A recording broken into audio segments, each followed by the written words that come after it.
change, the figure gave us a new baseline based on a very scientific database.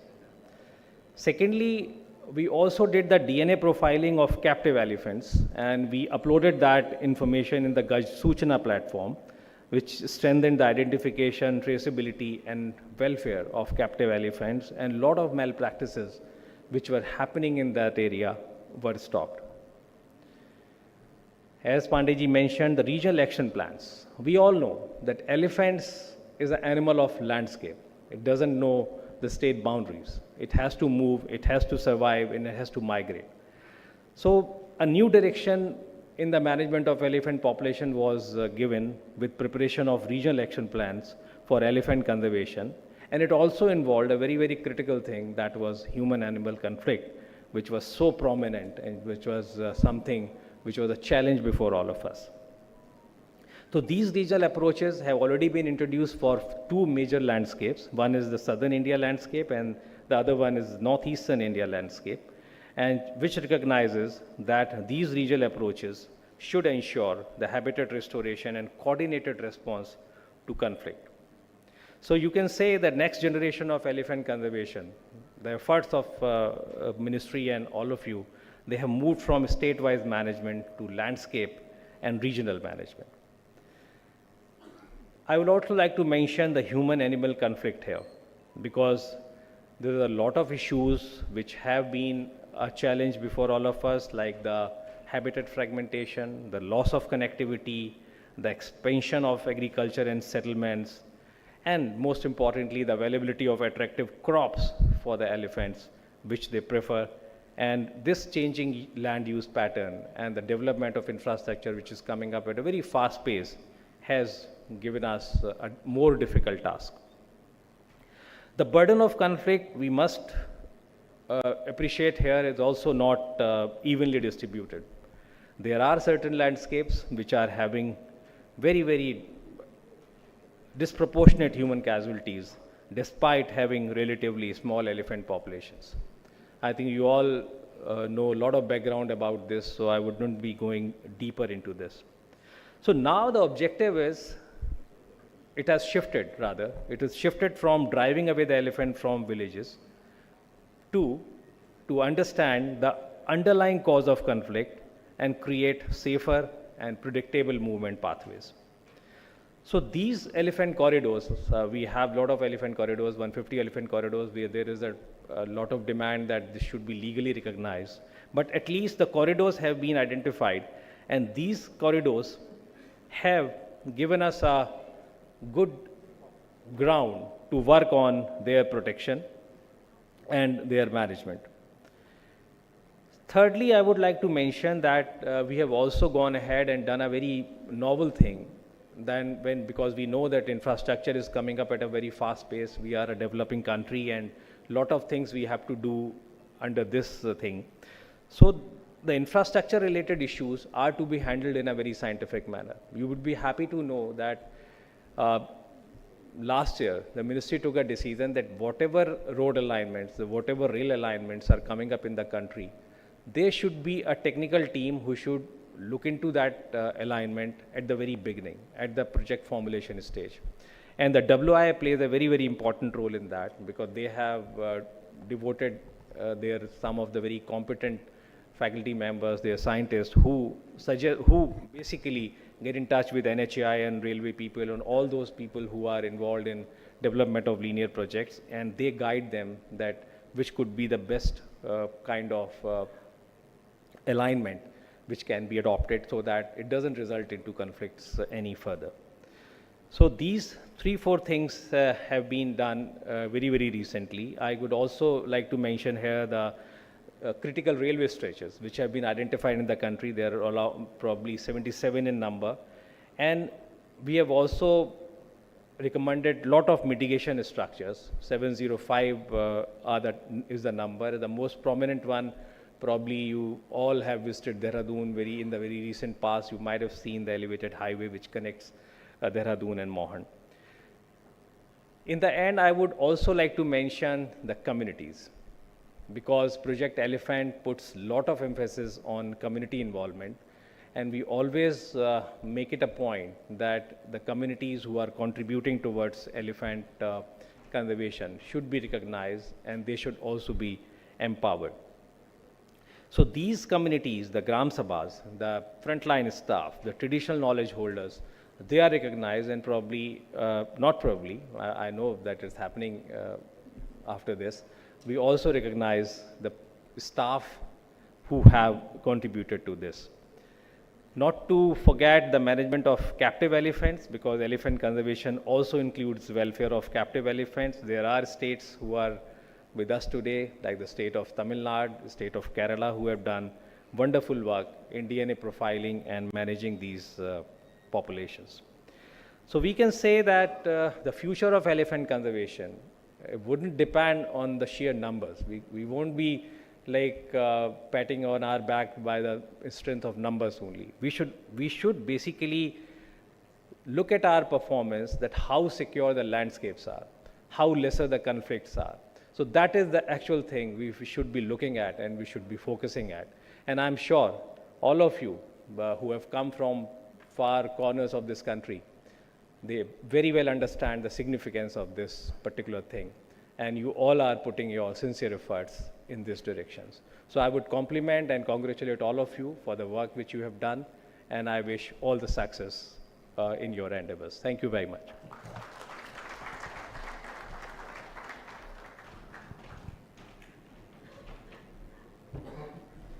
Thank you, sir, for those words. It is this encouragement which drives us on a daily basis towards working towards elephant conservation. Thank you so much, sir. I'd now like to invite Shri Tanmay Kumar, Secretary, Ministry of Environment, Forest and Climate Change, to deliver his address. So.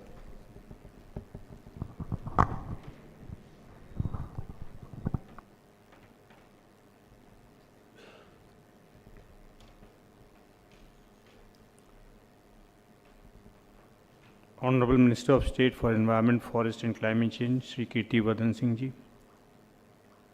Honorable Deputy CM, Shri Konidala Pawan Kalyan Ji. My colleague in the Ministry, DG Forest, Shri Sushil Awasthi Ji. ADG Wildlife, Shri Ramesh Pandey Ji. Shri Kantilal Ji, Principal Secretary, Environment and Forest, Government of Andhra Pradesh. PCCF, Dr. P.V. Chalpati Rao, all the esteemed dignitaries present today in the audience, children from various schools, forest guards, community representatives, chief wildlife wardens, and all those who have gathered here today on the occasion of World Elephant Day. It is a proud moment for all of us, and I take this opportunity by complimenting Government of Andhra Pradesh and Deputy CM who is present here today for hosting this function in Andhra Pradesh, which has emerged as another habitat for elephants. Thank you, sir, for hosting this program and for bringing together various stakeholders today under one common roof. I take this opportunity to also compliment all those who have been involved in conservation of elephants, protection of their landscape, protecting the captive elephants, and all those, right from the forest guard to the community representative to the veterinary doctors, to all those who have been really involved in this effort. And to add to this, the innovative program of Hanuman, which I was just mentioned by PCCF, that is another healing touch to the elephant conservation. I again compliment Government of Andhra Pradesh for taking this initiative. I also take this opportunity to thank all the children who participated in huge numbers. I am told that more than 20,000 schools participated, more than 20 lakh children participated, and the awareness that it must have generated across this country deserves a round of applause. I think children, when they get involved in anything, they do so with utmost sincerity, and they involve their parents, the neighborhood, and the awareness it creates about wildlife, habitat, and their conservation and preservation would go a long way in upholding our rich tradition and culture. Our culture has always taught us to treat the world as one family. Vasudhaiva Kutumbakam is our motto, is our innate nature. We have welcomed not only, people from different walks of life, from different cultures, tradition in our country, and they have got assimilated and become one. We have welcomed the various wildlife. They symbolize different, vehicles for different gods, goddesses. And that is our tradition. Our tradition is to live in harmony with nature. Our tradition is to respect nature. And World Elephant Day reminds us again of that rich tradition and culture. The importance of elephant is something that we have all, ever since our childhood, we have always, respected, revered. We have always looked up to Lord Ganesh, to elephant as a very good omen, as Ramesh Pandeyji mentioned. And there's one shlok in Sanskrit, which I'll just, read out for you. Gaja Shakti Matam Shrestho, Gaja Shaures Karanam, Gaja Kirti Karo Nityam, Gaja Saubhagya Vardhana. Among the mighty, the elephant is supreme. It represents courage, strength, glory, and prosperity.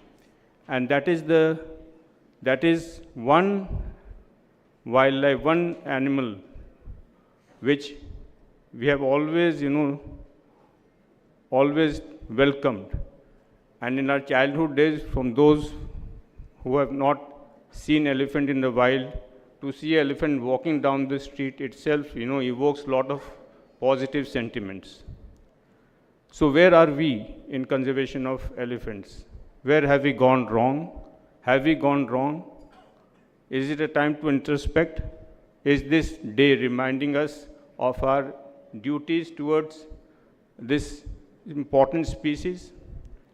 Are we reminded of the constitutional obligations, our duties under the fundamental duties, the directive principles of state policy which enjoins upon us to protect the environment? In our day-to-day lives, how much time do we actually devote to protecting nature, to protecting the environment? These are issues that we need to ponder. While, as DG Forest has mentioned, we host 60% of the Asia's elephant, the total world's wild elephant population. There are 33 elephant reserves and 150 corridors. So basically, what has happened is, over a period of time, as we have progressed, as we have a dream of becoming a developed nation by 2047, the Viksit Bharat dream of becoming a developed nation by 2047, we also must remember that we have to attain that excellence in the field of environment conservation, ecological excellence also. As Honorable Prime Minister has mentioned often, that economy and ecology needs to grow together. Prakriti and Pragati need to go together. And our Honorable Minister in various forums has already mentioned all this. We are missing him today on this occasion because of his important schedule. He could not come here. But often he has also reiterated the same thing. So it is not one against the other. Development is not at the cost of environment. Environment is not at the cost of development. Sustainable development needs to take both in its stride. And it pains us to see that elephants get killed, not because of anything that we do, but because of our planning process, the accidents, we have lost around 80 elephants over the past 4 years in train accidents. We have introduced technologies to prevent such accidents, but then there's a lot more to be done. So while we have made strides, what needs to be done is what needs to be, remembered and absorbed and implemented in our action plan. And to that extent, the regional action plan that has been thought of to protect the landscape across all the 14 range states is a welcome step. Today, as ADG Wildlife mentioned, we'll be releasing 4 such regional action plans. So we are talking about protection of our corridors, because elephants would move from one place to the other in search of their own food, water, and habitat. Then as they move, we need to make these corridors a livable place for them. And for that, we need to look into the various aspects of habitat conservation that is important. So corridors need to be protected. Then our infrastructure projects that we undertake need to be made sensitive to wildlife, more so for such elements which are always on the move. So it is in their home that we are entering with roads, entering with railway network, entering with transmission lines, entering with water supply projects, entering with pipelines. So basically we are fragmenting their habitat. So whose duty it is to protect?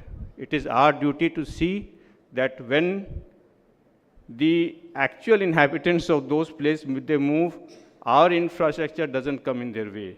Our infrastructure facilitates such movement, and that is what we need to do. And for that, the technology that we have, the radio collars that we have, the early warning systems that we have, the GPS system that we possess, the infrared cameras that we can use, make use of, all those things are basically tools to enable the elephant to move peacefully, calmly from one place to the other, and we must welcome them.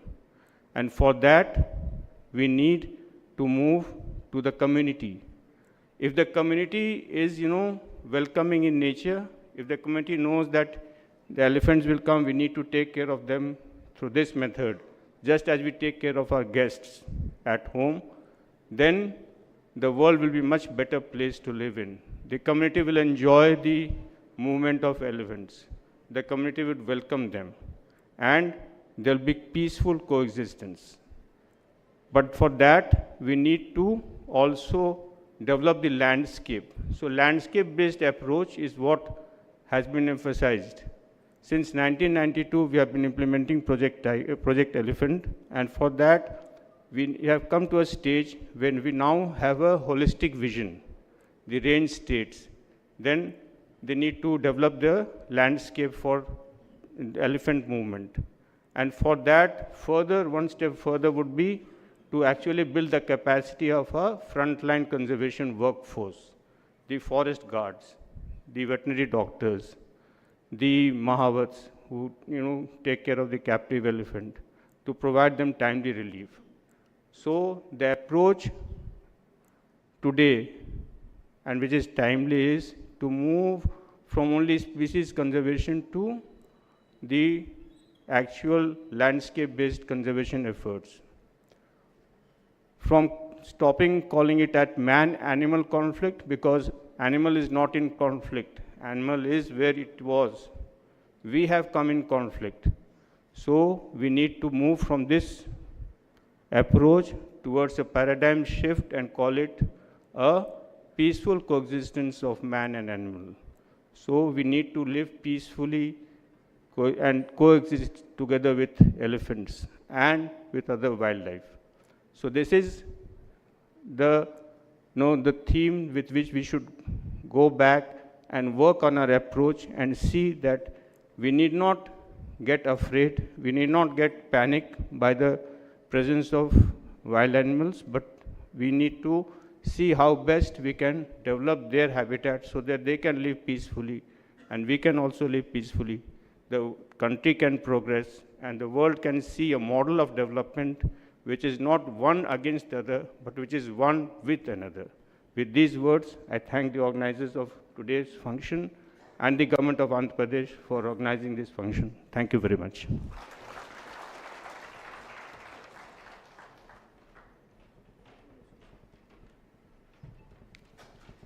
Thank you, sir, for highlighting the criticalities and challenges in elephant conservation, and the steps you have put forth will definitely assist the entire gamut of people who are here in managing elephants across the landscapes. Ladies and gentlemen, it's now time for the releases. I would first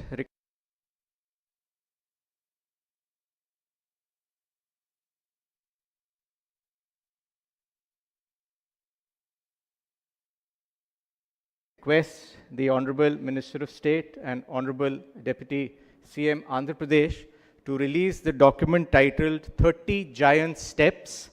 This particular document highlights the various initiatives taken by the Ministry of Environment, Forest and Climate Change towards securing the future of our elephants. Sir, if you could please release these documents.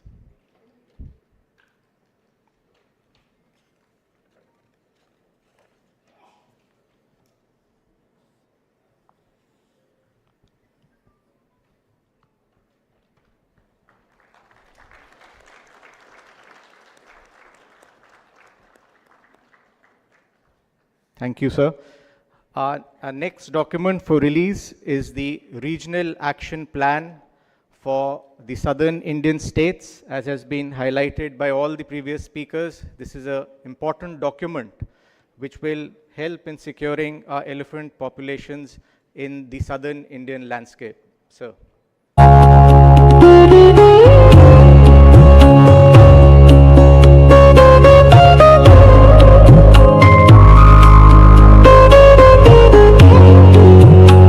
I would now request the dignitaries on the dais to release a very innovative and novel document, a special issue of the Journal of Wildlife Science, as well as a monograph which is published in the Journal of Wildlife Science. And I will also request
which all students are waiting for. I would like to first announce the results of the National Painting Competition. Unfortunately, the students could not join us today, but we would be showcasing the pictures they made, sir. The first prize goes to Hari Paran of Shri Aurobindo Mira School, Tamil Nadu. So you can appreciate the painting which was made. The second prize in this series goes to Aditi Behera of Odisha. A big applause, round of applause, please. The first prize in this series goes to Ujan Chattopadhyay from West Bengal.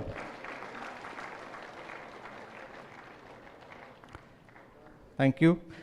Our next category of awards is for the local level competition which was held here. The award was judged in two categories from classes 6 to 8, and the second category was class 9 to 12. I'll first announce the class 6 to 8 category, in which the third prize goes to G. Niharika. So if you can please come on stage to receive your prize from the Honorable Ministers.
Announcing the Gaj Gaurav Awards. As you are all aware that this award has been instituted by the Ministry of Environment, Forest and Climate Change last few years and has been given on the occasion of World Environment Day every year. The first Gaj Gaurav Award goes to late Shri Jubal Nayak posthumously.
Today is a proud day For Andhra Pradesh.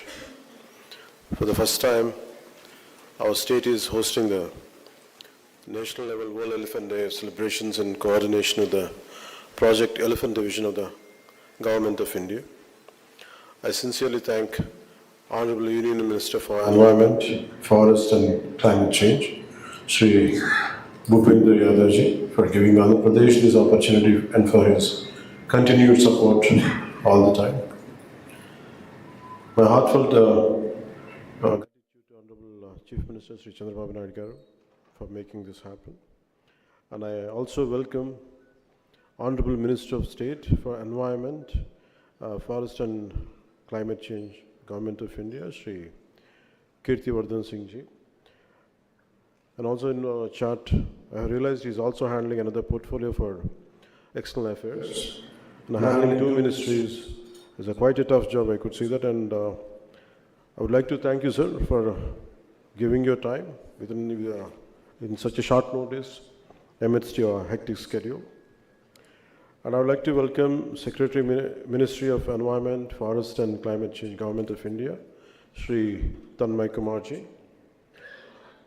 And I welcome Director General of Forest, Special Secretary, Government of India, Sri Sushil Kumar Ashwaji. I would like to welcome Additional Director General of Forest, Government of India, Sri Ramesh Pandeyji. And I would like to welcome Principal Secretary, Environment and Forest Department, Government of India, Government of Andhra Pradesh, Sri Kantilal Dande Ji. I'd like to welcome Principal CCF and Chief Wildlife Warden, Sri P.V. Chilpatra Garu. And I'd like to welcome Inspector General of Forestry, Vaibhav Mathurji. And I also extend my warm greetings to the additional secretaries. I would like to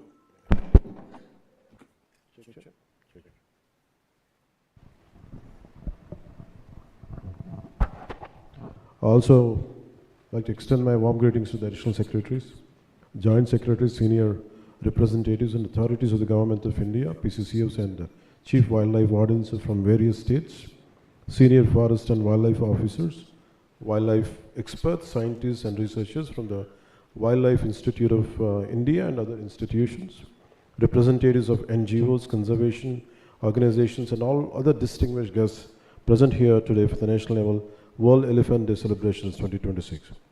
I also welcome members of the media and everyone watching, joining us through various media platforms. Elephants are a symbol of India's wild heritage. They are the guardians of our forests, custodians of our ecological balance, and a living connection to our national legacy. Under the leadership of our Honorable Prime Minister Sri Narendra Modi ji, India has strengthened its commitment to elephant conservation, from expanding elephant reserves and protecting critical corridors to strengthening Project Elephant, adopting technology-driven monitoring and addressing human-elephant conflict with greater urgency. This is clearly evident that since 2014, the number of elephant reserves has increased from 26 to 33. Alongside 150 identified elephant corridors, strengthening protection for these magnificent animals and their habitats. Andhra Pradesh too has a unique elephant story. Our state is home to around 132 to 142 wild elephants. This is not only our pride but also a responsibility to protect them and their habitats.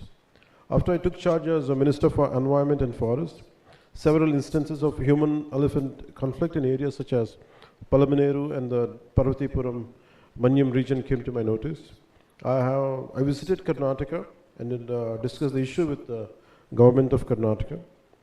Through the MOU between the two forest departments, Andhra Pradesh received 4 Kunki elephants and we established a dedicated Kunki training center at Musallimadugu.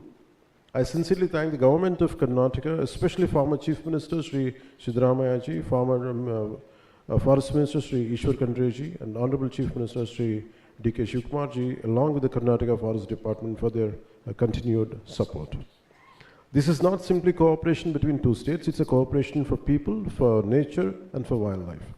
Our Kumkis have already supported 15 conflict elephant operations, contributing to a 70% reduction in human deaths caused by elephants, and helping to reduce crop damage and protect livelihoods.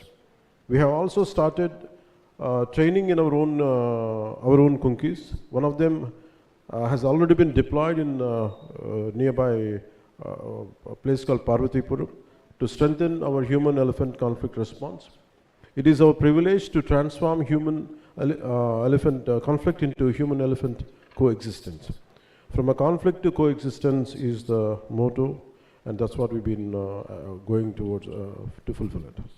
Kumkis are the only one part of a larger strategy.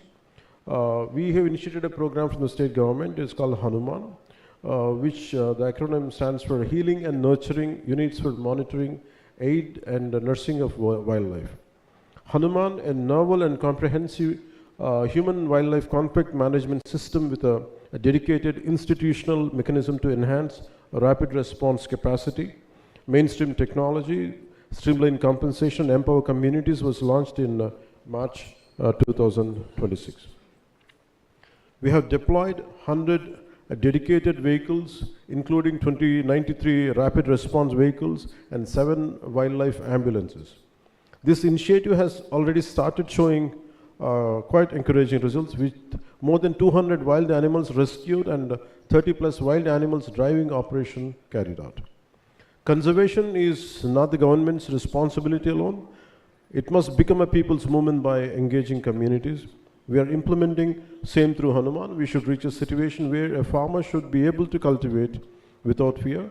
A village should receive timely warnings. So forest teams should have the best tools and training, and wildlife should have a safe and connected habitats.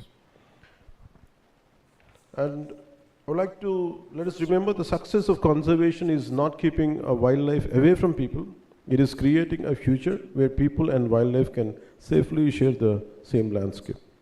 Let's build a future where development has a conscience, conservation has a purpose, and both people and wildlife have a place in our tomorrow. And on this special occasion, I would like to, when I entered into this venue, I have realized about the sketches and paintings done by the school children. It's very happy to learn that the Project Elephant division, on behalf of Ministry of Environment, Forest and Climate Change, has organized a mass awareness campaign on elephant conservation across the country.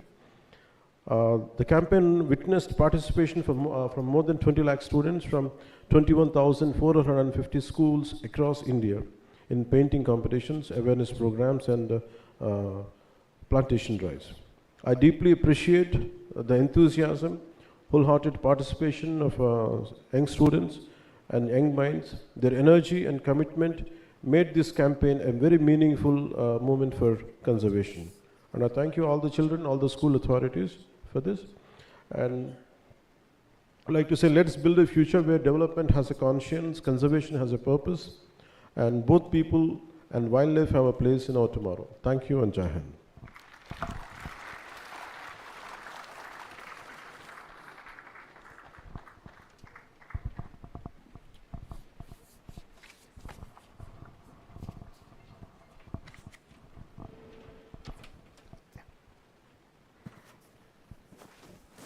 Thank you, sir, for those words. We are, the initiatives taken under your leadership have resulted in a reduction of the human-elephant conflict in the state of Andhra, besides highlighting the important project Hanuman, which we are sure that can be replicated with suitable adaptations in other states. Thank you very much, sir. I now take this opportunity to invite Honorable Minister of State, Environment, Forest and Climate Change, Government of India, to kindly deliver his address.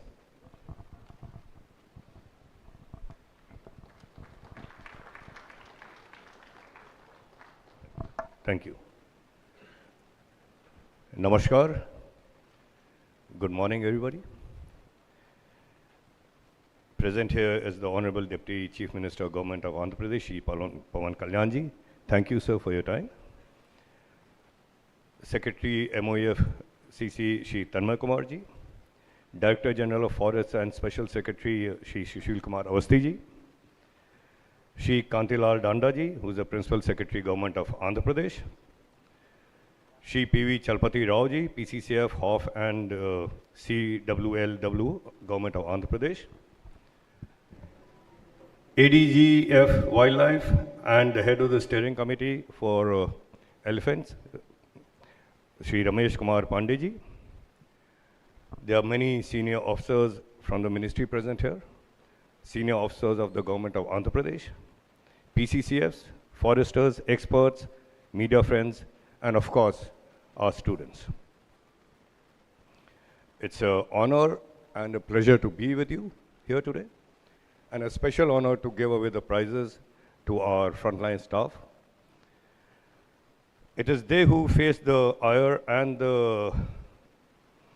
the dangers of not only the elephants, but also the local people and the farmers and the families of people who die in the human-elephant conflicts. So thank you to our frontline staff. Talking about our project Elephant, as has been mentioned earlier, it has achieved great success, especially under the direction and the guidance of Honorable Prime Minister. I would not like to go into the statistics of it, but along with the success in conservation of elephants, we have also come face to face with the rising challenges of the human-elephant conflict, whether it is destruction of crops, disturbance of livelihoods, deaths of people, and also deaths of elephants. And the ministry has developed a very detailed framework, the elephant conservation plans, which help to bring different administrative units together and improve the coordination and implementation at the field level, which is the requirement of the day. We are also making a greater use of science and technology in elephant conservation. A comprehensive genetic database of captive elephants is being developed through DNA sampling. And our Gaj Suchna mobile application, it is also being used to monitor individual captive elephants. And it is there to study the behavioral patterns of elephants, because without that, we cannot hope for any success when we talk about managing conflicts. The capacity strengthening is very important, and to strengthen the capacity of a frontline personnel, the ministry, in collaboration with the WII, Wildlife Institute of India, and WWF India, they have prepared a field manual on managing human-elephant conflict. And this manual has also been translated into many other languages, especially where there's a greater situation of such conflicts. The health and welfare of captive elephants also remains a priority, and guidelines on foot care, elephant care, management, and tusk trimming have been issued to support their safe and ethical care. And at the same time, like I said earlier, we must also recognize the people who work tirelessly for elephant conservation. The Gaj Gaurav Awards have been established to acknowledge the contribution of forest guards, trackers, mahawats, veterinarians, zookeepers, and the local communities who play such an important role in protecting the elephants and their habitats, and also give so much knowledge to us from their fieldwork. Another area which requires constant attention is elephant deaths due to train collisions. And the ministry is working closely with the Ministry of Railways to identify vulnerable railway stretches and implement measures such as underpasses, overpasses, ramps, fencing, and early warning systems so that these deaths can be prevented. The ministry is also working with the power sector to reduce risks posed to elephants from transmission infrastructure. And these collective challenges are complex, but with continued cooperation between different sectors, I'm confident that we can make meaningful progress in this area. Like it was mentioned earlier, our conservation efforts have also included not only enlarging our elephant reserves, but we have also set up 3 new elephant reserves, Lembru in Chhattisgarh, Agastya Malai in Tamil Nadu, and the Terai in Uttar Pradesh. So, as we talk about our achievements in elephant conservation, we must also give due attention to the new problems that our successive conservation efforts have given rise to. You all on the field, our officers, and we as politicians, we constantly face the criticism from human deaths, from crop raiding, from destruction of livelihoods. We face the criticism at the policy level, and our field staff directly faces the anger and the ire of the people who are affected. And this is the big question before us, that how can we ensure the conservation efforts which not only protect the lives and livelihoods of elephants, but also the livelihoods of the communities which live and reside in these areas. From till now, when we talk about elephant-human conflict, if you picturize it, it generally generates a sense of helplessness. What to do when a herd of elephants is raiding a village, or is a person is being killed, trampled. And our solutions till now have really mostly been reactive solutions. Beating of drums, setting up of electric fencing, firing of crackers, setting up of fires. That have been our solutions. The isolated solutions depend on isolated incidences, but till now we did not have a comprehensive, connected, well-informed, action-taking process as to how to tackle this increasing problem. If you look at the statistics, they also show an alarming rate of increase of human deaths. The elephant deaths are more or large remain constant, but there's been a great rise, especially in certain areas, of the human deaths involved. And what we require today are proactive measures which are based on science and research. And the increasing research in this field has also thrown up some very interesting facts about the nature of conflicts and also the nature of elephants. And it is important to correlate this existing data and to form solutions which can prevent and reduce these conflicts and the effects later on. Our approach to conservation is increasingly being guided by scientific evidence. And studies conducted by the Wildlife Institute of India, they have analyzed more than 2 decades. As Panditji mentioned, almost 30 years of actual human-animal conflict data is there. And it has helped to identify mortality patterns, conflict hotspots, and other major causes of elephant deaths. And this is the kind of research and work on it which will help us move towards more effective and preventive approaches to conflict management. I believe yesterday's presentations were very interesting, and I regret that I wasn't present there yesterday. And it showcased some commendable initiatives taken by states such as Karnataka, Jharkhand, and Maharashtra. And we need to have more connection, more, as the word goes, as a knowledge sharing between states and between our departments, so that these steps can be correlated and also used by other states also. The presentations also established that the human-elephant conflict cannot have a simple solution. There is no one-size-fits-all solution to these problems. It is a very complex problem, and it requires coordinated action and very well-researched solutions. Elephant itself is a complex creature, very much like humans. It is matriarchal, it is social, it is intelligent. It is a significant animal not only because of its size or appetite, but for the fact that unlike other species that we strive to conserve and preserve, it does not go into hiding. It moves in large herds, and wherever it moves, it throws up a feeling of fear, of panic, of alarm. So it is important to study the reasons why these conflicts are increasing, why the human deaths are increasing, what is the condition of the habitat, is it being fragmented, are the elephant corridors being disturbed, is there a lack of food in the forest now, or is it just the lure or the allure of passion to the crops that we are growing. So the comprehensive data that was available for the past 25, 30 odd years, our steering committee headed by Pandeyji and his team, they did very intensive, diligent work, research work for 5 years, going to the field, working with the people involved, holding stakeholder consultations, validating the data on the ground, and after the 5 years of very extensive research, they have come up with the regional action plan for the southern states, including Andhra Pradesh, which is the first of its kind action plan.